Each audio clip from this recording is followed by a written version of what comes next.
All right, this is my year 3 student who thinks it's pretty cool to be on a camera and kind of funny too.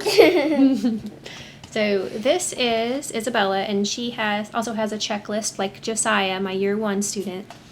This is what she does mostly independently. We just started back to school after a whole month off of December, and it's the first week of January, so I'm doing a lot of the readings with her. This one particular that we're going to be narrating today is Marco Polo, and it's an easier read for her. She can read it independently. It's just one I chose from the Ambleside online resources list for Marco Polo. And she has already read chapter 8 while I was reading with Josiah and narrating the Burgess Bird book. And so she went off to another room, read it, and now she has come back while I was reading with him and waited patiently for me to listen to her narrate, which is what we're going to do right now. All right, and she read chapter 8, and so I actually did not read this chapter.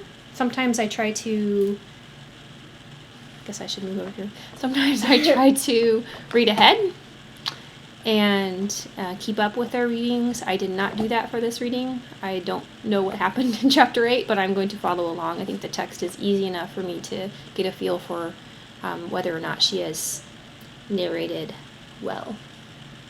She usually narrates really well.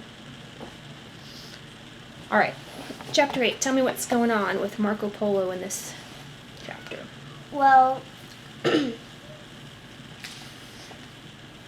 Kublai Khan moved to his winter palace, and the Polos moved with him, and Marco liked to go down to the village market, and he liked to look at all the things that the people were selling, like gold cloth and special pebbles and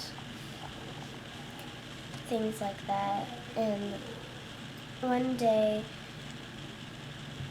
Marco Polo went to Kublai Khan, and Kublai Khan learned that Marco had learned all these languages to go to different countries, and Kublai Khan wanted to send Marco to one of the places he lives, and he wanted Marco to see what was in that country and then report back to him. And so Marco went there, and when he came back, he said that there's rivers of gold and mountains full of gold, and so Kublai Khan sent him on other trips. One time, Kublai Khan asked if he saw any strange animals, and Marco said, well, one of them almost ate me. He was in a swampy area, and he stepped on something he thought was a log, but here's how he explained it. He said that it was like a serpent with legs, and really it was a crocodile. And one time we went to another place, and there were like a place that had been destroyed by... Mama, I'm a shepherd in the Bible. I love that. Sweet Pea Mommy is listening to Isabella narrate, so just wait patiently. In the Bible. And you are a beautiful shepherdess. So he went to this like village that had been torn down by people and robbers, and he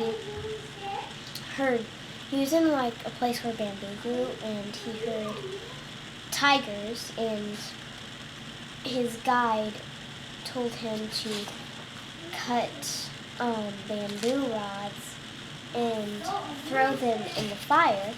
And so Marco did that, and then he heard a popping noise and an explosion. And he realized that since bamboo wood has a hollow, like it's hollow, that when you put it in fire, it like explodes. So that's what he found out when he went there. Did you know that? No. I didn't either. And the tigress got afraid and ran away. And that's about all I can remember. Good. I was able to follow along with pretty much everything that you said. Thanks. Good job. Well,